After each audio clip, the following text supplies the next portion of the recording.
ఎరా ఇదేనా రావడం? అవునమ్మా. ఏనా? ఈయనే రఘు గారు. నీకు ప్రతిరోజు ఫోన్ లో చెప్తూ ఉండేవాడిని కదమ్మా, ఆయనే ఈయన. నమస్తే అండి, రండి కూర్చోండి.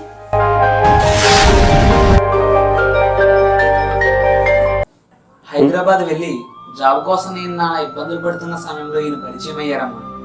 నన్ను ఆయన రూమ్ లో ఉంచుకొని నా బాధను అర్థం చేసుకుని నాకు మంచి జాబ్ ఇప్పించాడమ్మా. థ్యాంక్స్ అండి.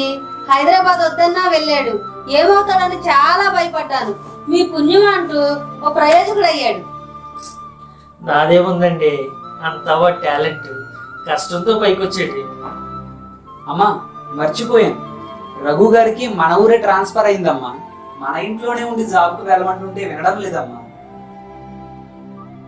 ఎందుకు బాబు, మన ఇంట్లోనే ఉండమను. ఈయనకి బాగా మొహమాటం అమ్మా. రూమ్ దొరికేంత వరకే ఉంటాను, ఇబ్బంది పెట్టొద్దు అంటున్నారు. సర్లే రూమ్ దొరికిందాకా ఉంటారులే అని తీసుకొచ్చానమ్మా. ఎలాగో ఇంక మన ఊరు కూడా చూపించినట్లుంటుందని నేను వచ్చాను. ఎలాగో 10 రోజులు దసరా సెలవులు ఉన్నాయి కదమ్మా. సర్లే కాళ్ళు కడుక్కోండి, భోజనం వడ్డిస్తాను.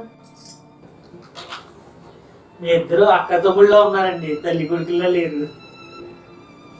అమ్మకి 14 ఏళ్ళకే పెళ్లి చేసేసారట, 15 ఏళ్ళకే నేను పుట్టేశాను. అందుకే మేమిద్దరం అక్కా తమ్ముళ్ళలో ఉంటాం, పైగా మంచి ఫ్రెండ్స్ కూడా. సర్లే మాటలో పడి చాలా లేట్ అయిపోయింది, భోజనం వడ్డిస్తాను రండి. ఏంటి రూమ్ దొరికిందన్న విషయం చెప్తామంటే కుమార్ గారు ఫోన్ పనిచేయట్లేదు. సర్లే హారతి గారికి చెప్తాం.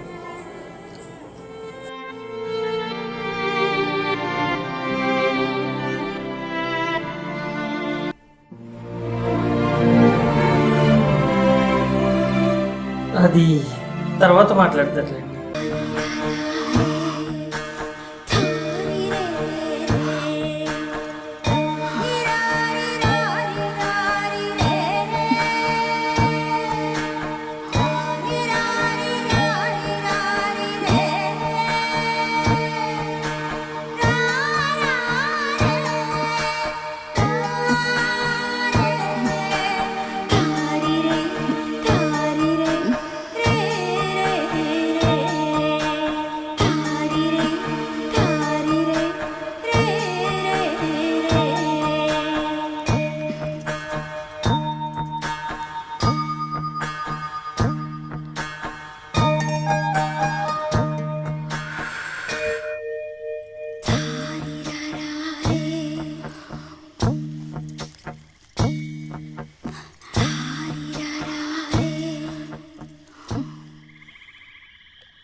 ఇలా చేయడం తప్పేమో అనిపిస్తుంది.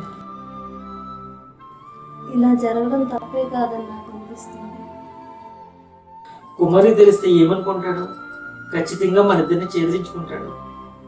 మనిద్దరం ఈ క్షణాన ఇక్కడ ఇలా కలవాలని రాసున్నప్పుడు ఎవరు మాత్రం ఏం చేస్తారు?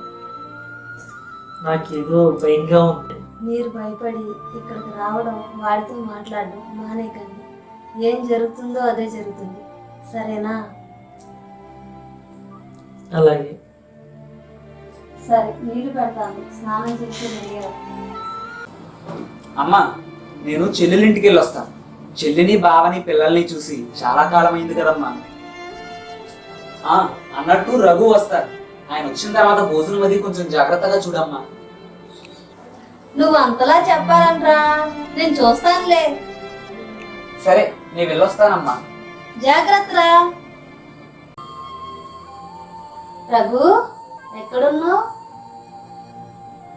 కుమార్ ఈరోజు ఉదయం ఊరెళ్ళాడు, రేపు వస్తానన్నాడు. సర్లే మీకు అక్కడ పనవగానే త్వరగా వచ్చేయండి.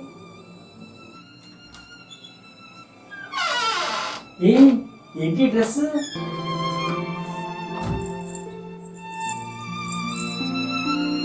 తిప్పడానికి వీలుగా, కట్టడానికి వాలుగా ఉంటుందని.